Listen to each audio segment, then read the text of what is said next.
matagutlo, matagadlaw. Adunay mga panghitabo dito sa kauluhan. Panghitabo sa gawa sa atong nasod ug adunay mga panghitabo dinhi sa atong dapit. Mga panghitabo nga mao'y makapaikag sa katawhan nga mabinantayon sa lakat ug dagan sa panahon karon. Itanyag ning istasyon DXSR ang 7 o'clock Breakfast News.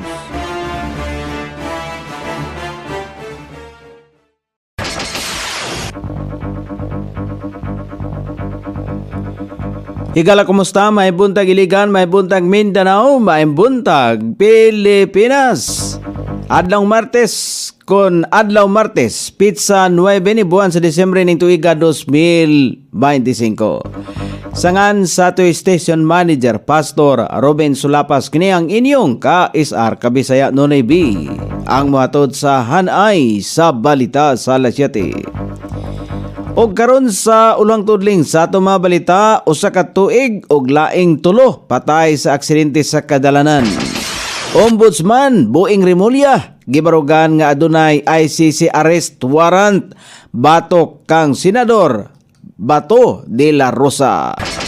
Kredibilidad sa Soligen posibleng maapektuhan sa subling pagbarog isip abogado sa gobyerno mahitungod sa Duterte ICC arrest. Walay gilaumang bagyo karong simanaha. Sa gawa sa nasod, 4 ka katawhan sa Australia gikasuhan tungod sa child abuse. Balita sa kinabuhing Kristohanon, magtutunga sa Oklahoma gihatagan og 0 nga grado tungod sa iyahang opinyon mahitungod sa gender. Kini ang ulohang tudling sa ato mga balita nga dalit kanato ning istasyon. DXSR 106.7 sa inyong FM dial. Ang bugtong radyo sa Dakbayan Siligan nga nagsibya sa balaang kasulatan. Pinasubay sa inspired and preserved. Not simply dictated King James Version sa Anchor Broadcasting Corporation. O karon sa kompleto nga detalye, nakalas ang 4 ka kinabuhi sa mga tao og laing 4 ang naangol sa nahitabong panagbangga tali sa fuel tanker truck og bao-bao sa tungason nga bahin sa Upper Zone 1, Barangay Santa Ana, Taguluan, Misamis Oriental. Sa inisyal nga investigasyon ni Police Staff Sergeant Hill Yanares, traffic investigator sa Taguluan, Misamis Taguluan Police Station nga gila ang duha ka dead on the spot nga sila si Bibi Jen Tupas 33 anyos og Silvestra Tungko 60 anyos nga pulos taga Bagong Silang, Barangay Santa Ines, Malitbog, Bukidnon. Sumala pa sa pakisusi nga nawadan og kontrol ang truck palugsong nga bahin. Mao hinungdan nga gikabangga nini ang bao-bao nga kargado sa 4 ka mga pasahero. Tungod sa kakusog sa impact, nahulog ang bao-bao, kuyog ang duha ka anak ni Bibi Jane nga nag-edad og 1 ka tuig og ingon man ang driver. Naipit usab ang truck driver, ingon man ang helper nini, rason nga gitabangan og hawas sa mga rescue teams og paspas nga gidala sa Northern Mindanao Medical Center. Ang buhi pa mga biktima apan paglabay sa pipila ka oras, apil sa namatay ang 1 ka tuig nga anak ni Bibi Jane og driver sa truck.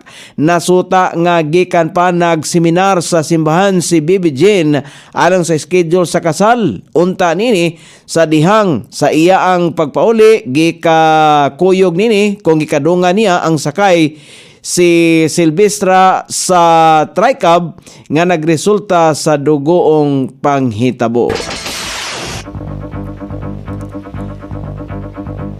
Sobling gibarugan ni Ombudsman Jesus Crispin na Boeing Rimulya nga adunay kamaturan ang nahaunang revelasyon mahitungod sa isyong arrest warrant sa International Criminal Court batok kang Senador Bato de la Rosa sa usa ka pagpakihinabi. Iyang gibarugan ang pahayag nga aduna nay gipagawas ang naasoy nga International Tribunal nga warrant batok sa magbabalaod. Sumala pa kang Ombudsman Remulla gikan ang impormasyon sa usa ka kasaligan nga tao nga kanhi kauban sa Department of Justice. Sumala pa niya nga aduna siya unofficial copy sa arrest warrant sa iyang cellphone apan nagdumili kining ipakita o ibulgar sa publiko ang kopya. Mainumduman nga niadtong nakalabayng bulan unang gibutyag sa kanikalihim sa DOJ ang gikaingong arrest warrant batok ang Senador Bato de la Rosa.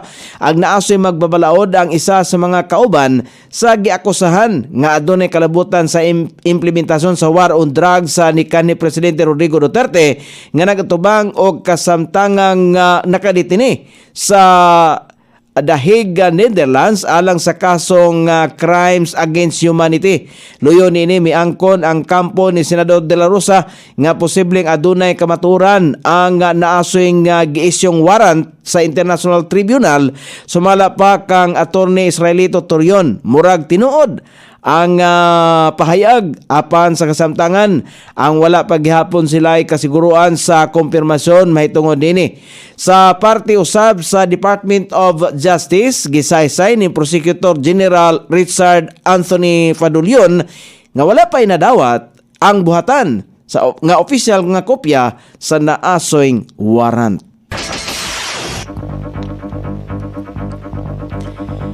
Gipahayag sa kampo sa mga Duterte nga posible sumala pang maapektuhan ang kredibilidad sa Office of the Solicitor General sa subling nga pagbarog nini isip abogado sa gobyerno sa petisyon nga adunay kalabutan sa pagkaaresto kang former President Rodrigo Duterte paingon sa International Criminal Court. Sumala pa mismo sa abogado sa kanhi Presidente o Senador Bato de la Rosa nga si Attorney Israelito Torion ang pagbalik o pag-usab sa legal stance sa Solicitor General ang mamahimong makaapekto sa kredibilidad nila mahitungod sa petisyon. Niini lamang sumala pa ang gitugutan sa taas nga hukmanan ang manifestation sa Office of the Solicitor General alang sa subling pagbarog isip abogado sa respondents nga gilangkoban sa mga tagas nga opisyal sa gobyerno sa gipahigayong in bank session sa Korte Suprema. Dili pa lamang dugay ang giaksyonan o gipaboran niini ang manifestation with entry of appearance sa Solicitor General. Buot ipasabot nga mamahimong subling nga panalipdan sa Solicitor General ang mga respondents nga gitudlong responsable sa pagkaaresto sa kanhi Presidente. Espekulasyon usab sa ilahang kampo nga posibleng adunay nag-impluwensa sa Solicitor General aron na baliktaron ang nahaunang desisyon nini. Sumala pa kang Attorney Torion mamahimong nadiktahan kini sa kinsaman o administrasyon aron panalipdan ang argumentong legal ang gihimong pag-aresto sa kanhi Presidente apan pagpatinaw panini nga kini ang base pa lamang sa ilang obserbasyon. Samtang miangkon usab ang naasoyng abogado nga maglisod sila sa ilahang bahin subay sa subling pagbalik sa Solicitor General dugang panini nga magpasaka sila sa ilahang kaugalingong pleading sa Korte Suprema aron isaysay o iladlad ang ilang obserbasyon human paboran nga makabalik ang Solicitor General. Walay gilaumang bagyo sa nasod karong semana human mahimong low pressure area na lamang ang bagyong Wilma nga nagpabilin sa Philippine Area of Responsibility. Mihinay usab hanghanging hamihan ingon man ang shear line sa adlong Miyerkules. Apan gilauman ang surge sa amihan karong semana mahimo paghapong matagamtaman ang katag-katag nga mga pag-ulan sa pipila ka parte sa Mimaropa ug Western Visayas karong adlaw. Samtang magpadayong mupatigbabaw ang kasarangan hangtod sa kusog nga mga pagulan dala sa shear line nga makaapekto sa Cordillera, Cagayan Valley, Aurora karong adlaw. Posible usab nga masinatian paghapon ang katag-katag nga mga pagulan sugod sa adlong Miyerkules.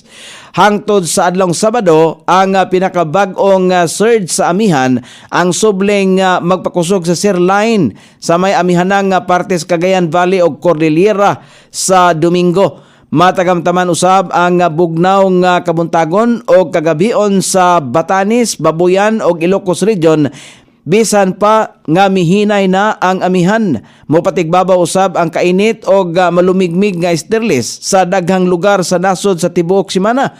Buot pasabot mainit ang adunay ginagmay nga mga pag-ulan sa dapit sa kahaponon. Dala sa thunderstorm ang matagamtaman ilabi na sa southern o Southern Luzon ug Mindanao. Sa Metro Manila usab makasinati paghapon og patak-patak nga mga pag-ulan karong hapon og sa Miyerkules og manag-umon nga kalangitan karong adlaw og posible usab nga pag-ulan-ulan sa adlawng Huwebes, Biyernes og init usab nga panahon sa weekend. O karon sa balita sa gawas sa nasod, gidakop sa kapulisan sa nasod sa Australia ang upat ka mga katawhan tungod sa kasong adunay kalabutan sa satanic child sex abuse material nga nikatag sa internet. Ang naasoy mga katawhan giakusahan nga nagpahigayon og distribution, possession og paghimo sa mga child abuse material. Nasikop usab sa mga katawhan ang naasoy mga materyales nga gigamit sa mga nadakpan samtang sila nagpahigayon og raid na taho nga anaa sa 5 hangtod 12 anyos ang mga kabataan ang nabiktima sa mga nadakpan. O karon sa balita sa kinabuhing Kristohanon, gihatagan og 0 nga grado ang usa ka pre-med nga magtutungha sa Oklahoma State sa Amerika may tungod sa iyang gihimo batok sa gender ideology pinagi sa pagkutlo sa mga bersikulo sa Biblia. Sumala pa sa nasyo magtutungha nga gisiruhan siya sa usa ka essay human nga gipangutana kung unsay ilhang personal nga pagtan-aw sa gender ideology. Tungod kay wala gipangayo sa naasong essay ang paghatag og empirical evidence, gigamit niya ang mga gisulti sa Biblia. Ang naasong essay og iyang grado gikumpirmar sa Department Head sa Psychology nga dili makaapekto sa iyang kinatibuk ang grado. Apan gisulti niya nga siya nasyak sa naasoing desisyon.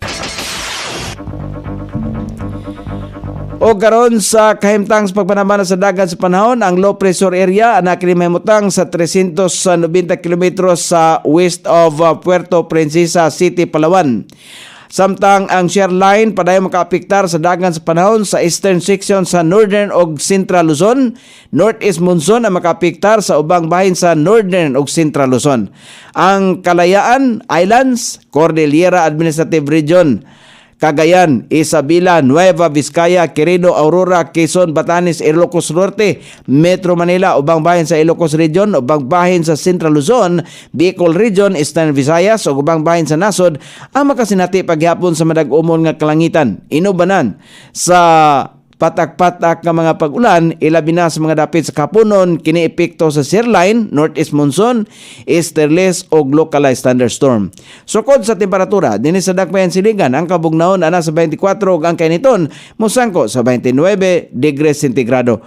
Ang adlaw misilang kaganiha sa alas 6:10 ug musapon niya sa alas 5:27 sa sayong takna sa kagabhion. Inyong nabate ang kinatibuk ang hanay sa balita sa alas 7 nga dalit kanato ning istasyon. DXSR 106.7 sa inyong FM dial. Ang bugtong radyo sa dakbayan siligan nga nagsibya sa balang kasulatan, pinasubay sa inspired and preserved, not simply dictated King James Version sa Anchor Broadcasting Corporation.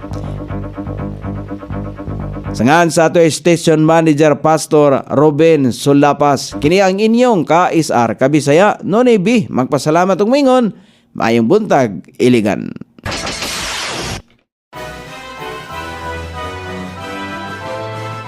Inyong nabati ang 7 o'clock breakfast news hangtod na usab og mga adlaw sa samang takna o sa samang istasyon. Daghang salamat sa iyong pagpaminaw og maayong buntag.